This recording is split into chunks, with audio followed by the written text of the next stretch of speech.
You know, wedding planning can seem like a lot, maybe even too much. That's why Simply Eloped is here to make it easy and deeply human. They've planned over 14,000 personalized ceremonies in 37 stunning U.S. destinations, and they coordinate every detail that's important to you with real care. You just bring your marriage license and, well, they'll take care of the rest. Your love deserves simplicity. Visit simplyeloped.com.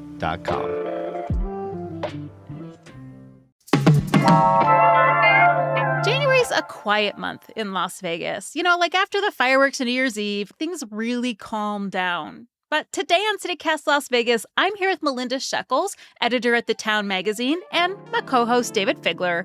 And we're going to help you make the most of your month, whether you are hibernating or looking for ways to get out and about in the coldest month of the year.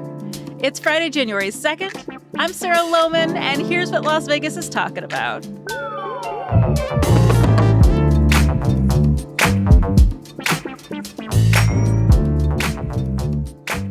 Oh, Melinda, David, it's January. Hi. Hi. Happy new canvas. Happy resolutions already broken.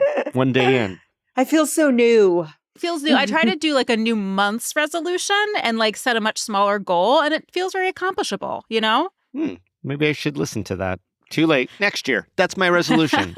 For next year. Wonderful. Well, like what things are you doing this month? What's your January vibe, Melinda? Well, I always look at January as a way for me to indulge in beauty treatments. So this is I'm a magazine editor at heart, and this is always the month that we do all the beauty treatments because you feel like this is the fresh start. This is a fresh you, new year, new you. You know, the classic Cosmopolitan headlines from your. It's also just a very dry month too. My skin needs hydration, Melinda. We need lots of hydration. So I am always hitting up all of those incredible beauty spots around town. And I've got a new wellness spa that just opened. And it is on the west side. And it is called, it has a very fun name, Raya Wellness, and that's Raeya Wellness. And this is actually the brainchild from Kelly Fertitta, legendary family here in Las Vegas. This is her spot. She's partnered up with Megan Linney, who has been in the spa world as a spa expert, also based in Las Vegas. And this wellness and women's spa is really tackling a lot of the things that we care most about. I mean, they're going to have like an IV bar for vitality. They're doing, hormone studies and work, and they have experts in that field. They're doing all sorts of fun massages and facials. They're doing colonics. I mean, they have all of the run of all the real interesting wellness. I knew I'd get it's you one with of those colonic, words David. that just, that's I knew I'd get you with colonic, David. But I love all this beauty stuff. So as you know, we've talked about this before.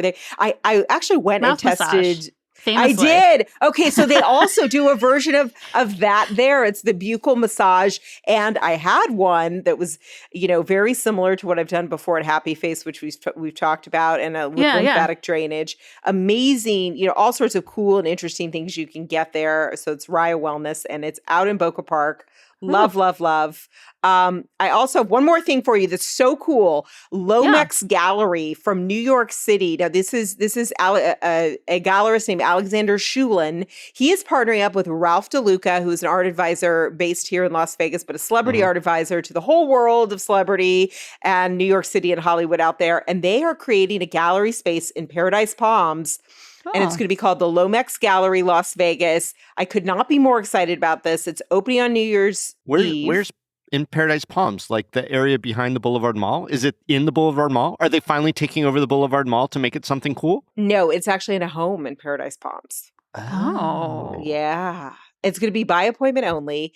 It opened on New Year's Eve, and they're going to be having rotating exhibits and art installations. And Alexander described it as everything that New York City isn't right now. Artists are going to come out and mount interesting exhibitions in interesting spaces. So this is, and they're going to use Las Vegas as the forum for this. And this is really what we've wanted and been waiting for and been excited about, right? I mean, New York is taking an investment. Until the county puts paid parking in front of that house. Just saying. Let's hope not. They sniff out the hot stuff. Yeah, right. So this gallery is out there. If you want to take a look at it, you can check out their Instagram page, Lomex Las Vegas. Cool. Figler, what about you? Are you self-care? Are you art buying? What are you up to?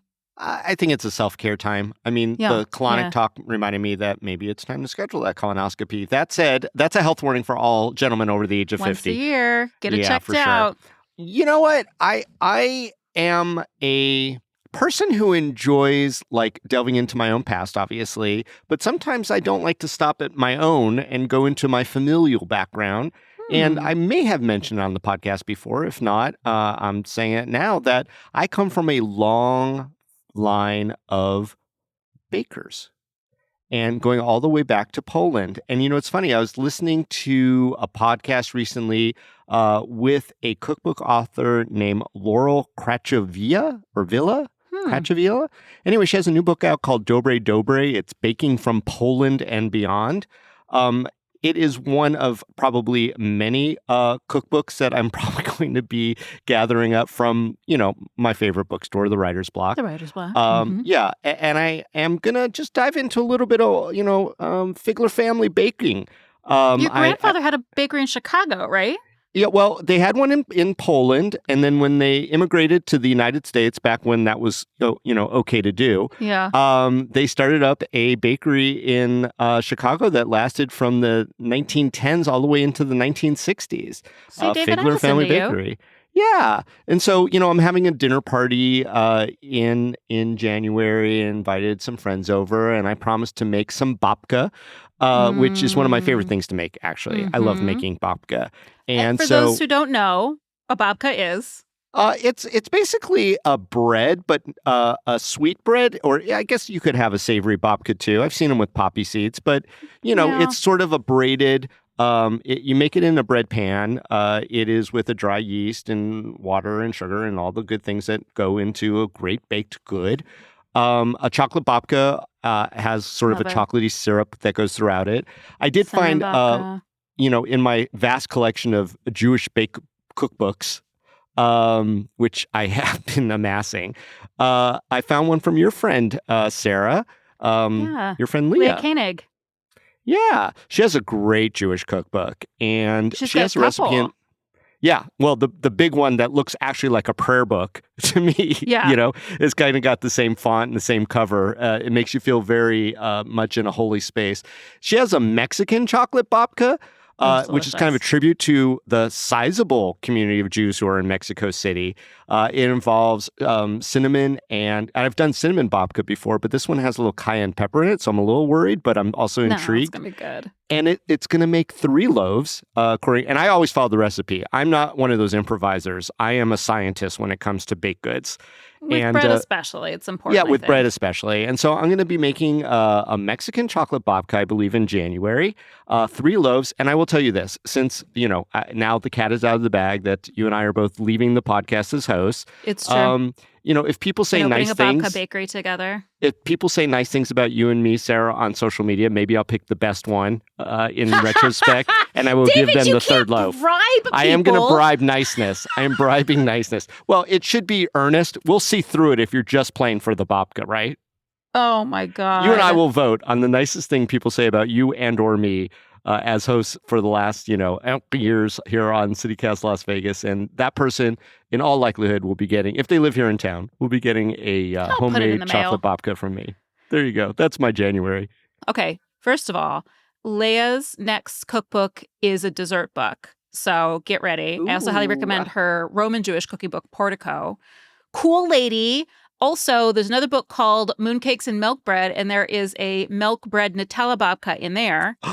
Ooh. Highly recommend. Send that one over to me, and I'll decide if I want to do that.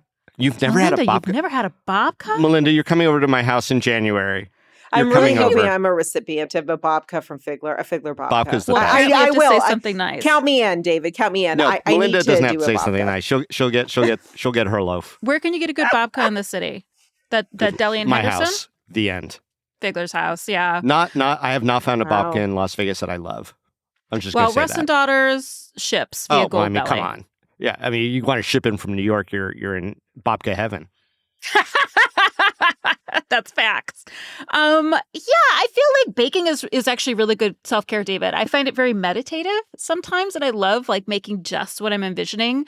One of the things I like to do on New Year's Day is I like to spend the day in nature. Like, I just want to go feel something bigger than myself. Like 2 years ago, I went to the Petroglyph Canyon Trail at Sloan Canyon National Recreation, which if you've never been is really pretty astounding.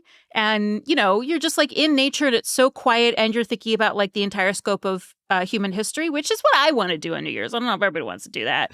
But like, the winter is such a good time for hiking. I really just want to get out more in January. I want to spend more time at the wetlands in Henderson, especially like the Wells Trailhead. Love it. Love it.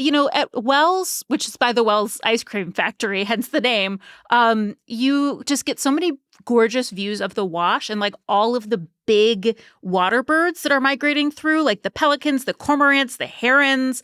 Like there's just, I don't know, it's just so fascinating and so different. But there's a couple of them I need to get to for years. I want to go to Whitney Mesa, also in Henderson, so close. I want to go up Lone Mountain and get that view. And I want to go to the Rain Tree Trail on Mount Charleston, which takes you past one of the oldest bristlecone pines up there. It's a couple thousand years old. So, like, that's my goal. Hit more trails, be on more trails, be outside, before it gets hot again. That's my self-care. How cold is it up there? I've never been to any of those places. So this is all fascinating information for me. How cold does it get? Mount Charleston, I probably should give it a couple months because especially the bristlecone pines, they only exist over 8,000 feet. So I like keep missing the window. Super chilly. And to it's do harder it. to get up there that high. And there's snow. Sometimes it's impassable. So I got to do it like late spring or even in the summer. Like it'll be like 65 degrees up there when it's 100 down here. But yeah, I got to skip that. But the other ones, Sloan Canyon, you're pretty much at 2,000 feet, like the rest of Henderson too. So it's really not like I feel like a 55-degree day is like a great day for hiking, especially in the desert. You're not so reliant on your water, Yeah. That is true. That is true. And definitely, obviously, before, we get, but it's been unseasonably warm this year. So we'll see Yeah. how it all shakes out. And just a tip too, like the Wells Trailhead and the trails right along the wash are like really easy. A lot of it is paved. So if you're, I've taken my mom who's 77 this year. So if someone is like not a great hiker, it's a really easy trail to do. It still has some really spectacular views too.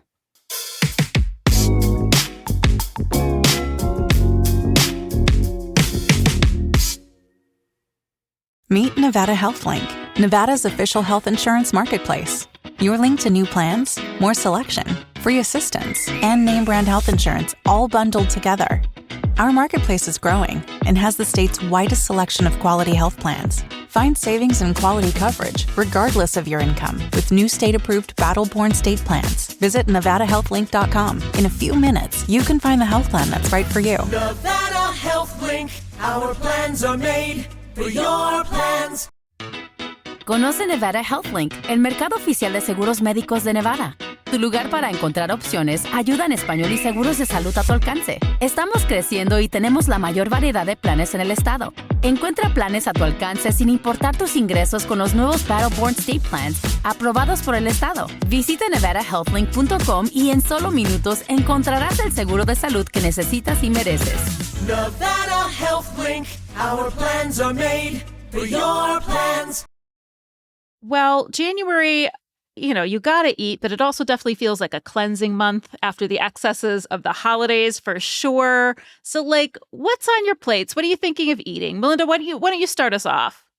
Listen, it's been all about Indian food in Las Vegas all of a sudden. And, Yeah. and that has I'm been not mad. I'm really happy about that because I feel like it's so funny, just trends go. Like Mediterranean was so big and has been so big. Yeah. 10 years before that, nobody could open a Mediterranean restaurant. Then it became huge. Then now we transitioned into Indian food, which is really interesting. We got two very high profile Indian Yes. restaurants now in Las Vegas, Gymkhana, which is at Aria, which is, a restaurant group from London that's opening and developing a heavy presence in the US. And then we, of course, have Tamba. Very interesting as we know that Michelin is going to come back in 2026. We'll see what For restaurants better make the and cut. worse.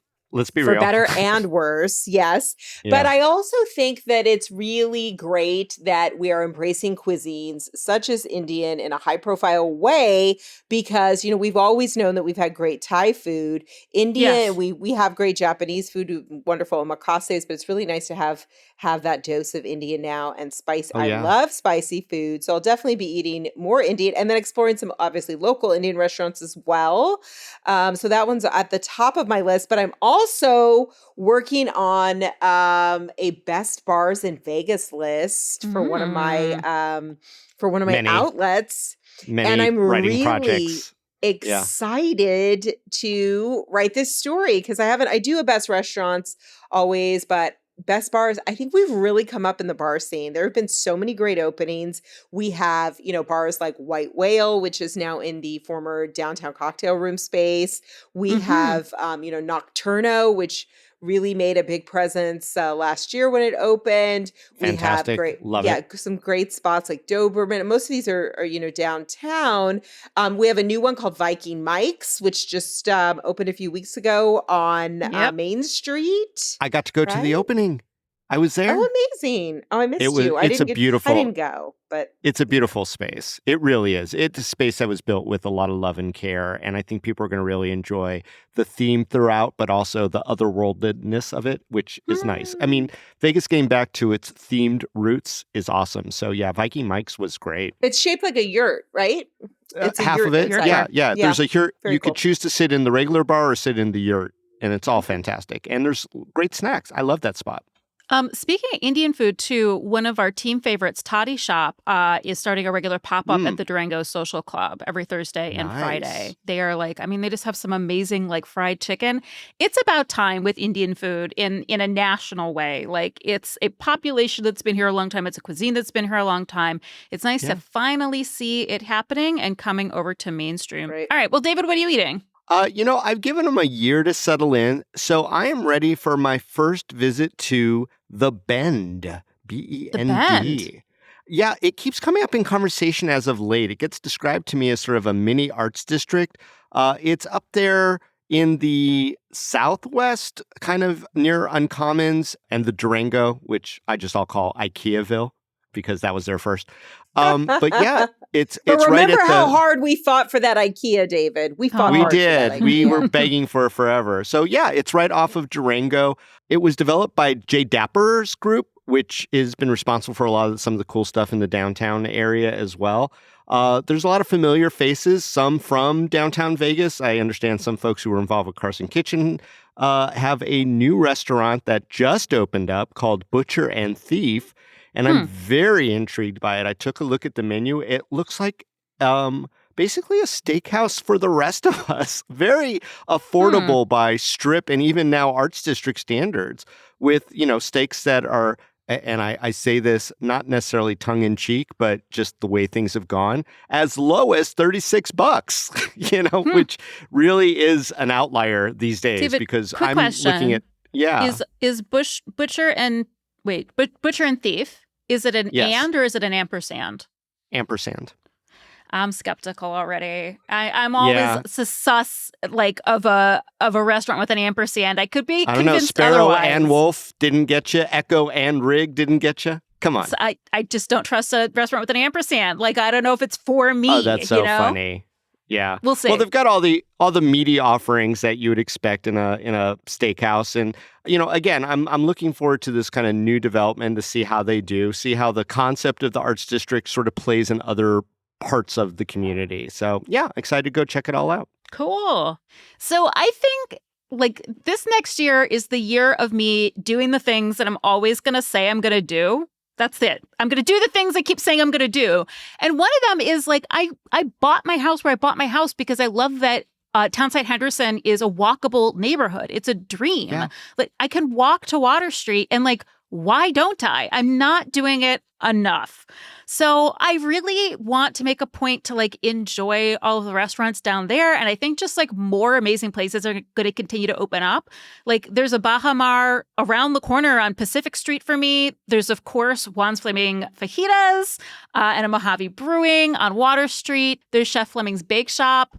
There's the Gold Mine, one of our oldest bars. Oh, I love the Gold Mine. The Gold Mine is amazing. It's a great dive bar. That's a great spot. It's a true Such dive a bar. great dive bar. Yeah. But they also have got like, you know, live music and they've got some like really good alcohol on the shelf too. And it's just kind of a nice, hilarious vibe. And pudding shots, as you remember so well, David. Is that what the they were pudding called? shot. Yeah, Pudding they were shots. called What are pudding shots? Pudding shots, I believe. Don't ask. You know, we're not seriously. Just go totally experience sure. it. Melinda, It's like what if Nog went sideways? I assumed it would be like Jell-O vanilla pudding made with vodka or something, but it wasn't. I think it was like a Bailey's pudding. Anyway, David, Rob, and I all survived to tell the tale, so I think that's a good dive bar too. I'm not telling people not yeah. to do it, but it's not for everyone. Yeah. Wow. Yeah. You know, it's so funny, Sarah, and I think we might have breaking news here. Maybe Melinda knows something. You mentioned Baja Mar being in your neighborhood. Well, I just saw a sign for the original owners of Baja Mar opening up a spot in the Arts District right next to I Want a Coffee, Old Manny's Seafood Shack, Oh, which had hey. turned into a beloved food truck, and now it looks like they're brick and mortaring again in the Arts District. Have you heard anything about that, Melinda? I have not heard a single thing about that, but it sounds really wonderful Breaking because The signage I is love up. them. Yeah. Yes, they're so good. That is best absolutely seafood. amazing. Anyway, sorry to hijack Really it, but great you made me think of that, Sarah. That's a great tip, David. We'll have to investigate that. Yeah. I'm not that big of like a seafood person, but I really love a crispy fish taco. And they do like margarita happy hours too. Like I'm going to spend more time hanging out in my neighborhood. So come on down, Good you job. two. I know it's a we haul, will. but we can park at my house and walk over, you know? Great. I love Great. it.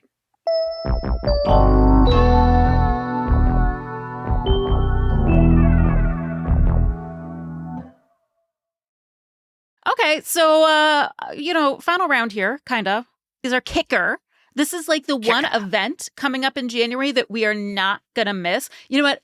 I will kick off the kicker because I really have to recommend the upcoming Elvis reenactment show. This edition is Elvis is 1973 live Aloha from Westgate. It's a recreation of a concert that Elvis actually gave in Hawaii, but like Elvis was in residence at the Westgate famously in the last years of his career. I did this in July. It was hilarious, amazing, transportative. People came in costume and they're really encouraged to dress up like in their vintage mid-century Hawaiian best.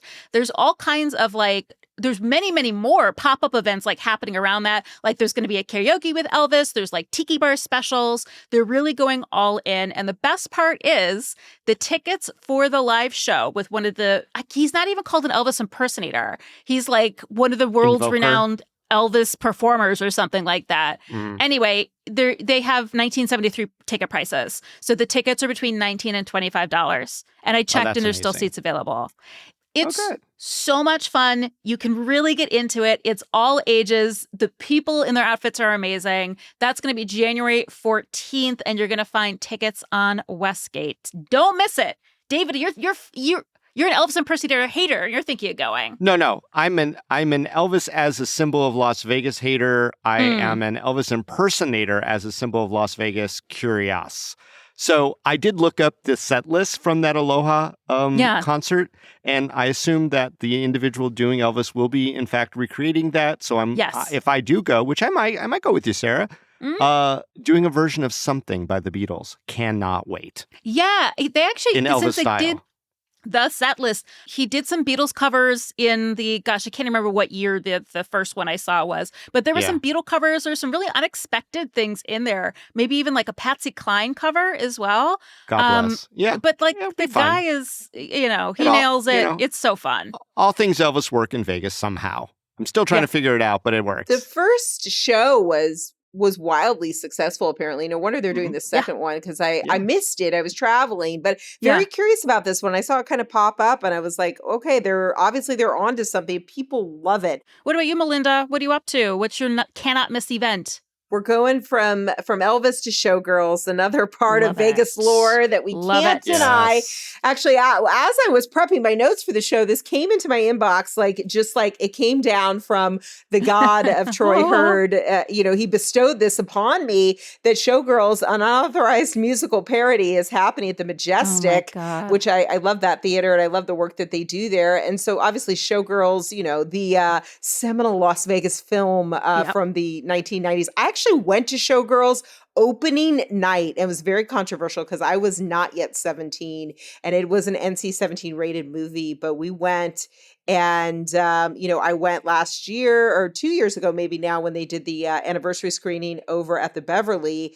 It's really like when you watch that movie again, you watch the uncut version, it is really serious. There are some really wild and very, there's a couple of really frightening scenes in there, actually. Yeah. And Nina obviously Malone we hear is about the emotionally aftermath. unstable, Melinda. She flies off the handle. What do you at mean nothing. I'm emotionally unstable? I'll cut you. I'll cut you. Yeah, There's she's, a lot I love that there. show. You know that. There is a lot there. I've professed my love for that movie on this podcast countless times. I would go see. I saw the Scream revival a couple years ago. I would totally go see this. It's going to be bonkers, in the hands I'm of, sure. of Troy and his wife Katie, who I believe is playing one of the leads. I cannot wait. Yeah, so it starts mid-January. Looks like it goes till March. I'm really into this one. Very affordable ticket prices there. And, it's so great to just support local theater. Let's do it. Yeah, love the Majestic. Yeah. All right, David, Wear what your about best you? Versace. Huh? Yeah. Where are you wearing your Versace in January? I will be wearing my best Versace to Where? the Showgirls parody. Oh, sure. That's- But what else yeah, are you I'm doing? gonna What's your, show up. what's your can't miss event? Well, I love January because it is both CES and AVN awards time. So the people watching is just amazing. And if I do sneak out of my little hibernative cave filled with baked goods, maybe I'll try to sneak into one of those. What's CES and what's AVN for those who might not know? For the Californians that just moved please. here. Fine. It's the Consumer we were all Electronics new Show, once, which David. is, yes, I get it. The CES is the Consumer Electronics Show where they highlight all the newest and latest gadgets and technology. And that is at the Convention Center. And then the AVN is the Adult Video News Awards, which is basically the Oscars for the porn industry. And that always But happens there's also at like the a trade show Virgin. attached to it, too. Yeah, and you've reported Stars. from it, and it is absolutely one of those like Vegas-only events that, again, has all the people watching, But I think that the kicker for me this time around January, they're having something called the Found Footage Festival over at the Beverly. It's a live That show. sounds so cool. It's at the Such end a of the month. throwback from like the 2000s for me. They've been around a long time. They have. And there's a couple of comedians, basically, or comedy writers, who gather bizarre videotapes from the 1980s, everything from people talking about Bigfoot sightings to local cable talk shows. And they get stitched together for a wild ride of immersion back to a time before memes flooded the internet. So, I really look forward to, a more lo-fi version of Mystery Science Theater. Basically. Yeah, totally. Yeah, and I love when the Beverly kind of goes a little outside the box, which they do more and more, and they do always do whatever it they pitch want. perfect. So many fun events that I've seen with film, and I think this is going to be one of them. So that's my kicker for January. Cool. Check that out, January 29th at the Beverly Theater. Well, and if, I think basically anyone would get into AVN because it is also like a fan forum thing. But if you want to see what it's like, I did an episode last year with burlesque star Dirty Martini. There's like a tech area there. I mean, there's a lot. We had a good time. You could A hear lot our of take on it. cosplay. When you do porn cosplay, it's, Yeah, people a were lot dressed to up. behold. There was a whole group of men in tracksuits, and we were like, "Are you actors?" And they're like, "We're just here." They were nice. We're just guys in tracksuits. who We're just love guys porn. in animal-themed tracksuits. All right. So to wrap us up, rapid fire, what is one thing on your bucket list that you're going to do in Las Vegas in 2026? David. My bucket is actually Area 15. Believe it or not, I have not Really? ventured there since it opened in 2020. And Have you been to it seems Meow like Wolf? they have. No, I haven't even been to Omega Mart. It seems like they have Wow. so much new and big stuff You that I are want to really see how behind, much of it. David. I You're know. behind. That's why it's on my bucket list, y'all. So basically, I'm going to ask myself the question, how much immersion can one man take in Vegas? And I promise to report back to everyone. Okay, I'm glad you're going. You really need to. It's All right, time. Melinda, what about you? Well, listen, I feel like I need to pay more attention to what they're doing over at the Neon Museum. I've missed Yeah. so many events and things that they've been doing and like the sign reveals and all of the cool new programming that they're doing there. I really want to focus on, attending some of that stuff this year. I feel it's like my duty as a good, steward of Las Vegas and ambassador of Las Vegas that I need to concentrate on the work that they're doing there because that is so important. I mean, until we get our art museum, that really is our art. It is the visual language of Las Vegas. And it is so important, the work that they do to preserve that. And then I love some of the things that they're doing. One of the things is the Neon Museum and the Hollywood Intersection tour that they're doing. I've been meaning to do that as well. So I just need to pay more attention to those events. And also, I kind of want to throw in an extra one. And also the same thing with the Mob Museum. They're doing such amazing programming. Like, I think we need to embrace those things. And it's always like finding out, you can go to another dinner, which I suggest that people go eat, of course. But, you want to throw a cultural activity in there too. Yeah, support our cultural scene. Absolutely. You got to do that. Support. Listen, I've got a map full of pins of restaurants that I want to try in Las Vegas, and it's ever growing. And I've stopped adding things. I have so many to do. So part of my goals for 2026 is to get to some of these places. I'm a little torn between Zippy's, which is a Hawaiian chain, the Black Sheep, which is American Vietnamese cuisine and cocktails, and then also Giselle D'Souza just reminded me of Rangs, which is like Filipino American Mexican. I gotta hit them all. But those are my top ones. They're not new. They're not old. They've been around. Zippy's is newish, and I need to make them happen in my life. Get the Korean fried chicken at Zippy's, they say, and the chili. All right, Melinda, David, thank you. I feel like you've given me some hope for my January and my winter. Thanks for being here. Well, thank you for having me. Thank you, Sarah, and Happy New Year, everyone. Happy New Year. Get a face massage.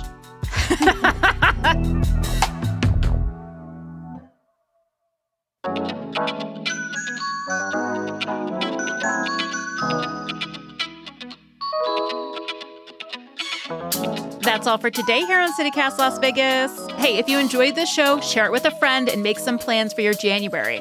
You can rate our show and leave us a review and subscribe to our morning newsletter as well. And don't forget, you can support this show and get great perks by becoming a CityCast Las Vegas neighbor at membership.citycast.fm. We'll be back tomorrow morning with more news from around the city. Take care.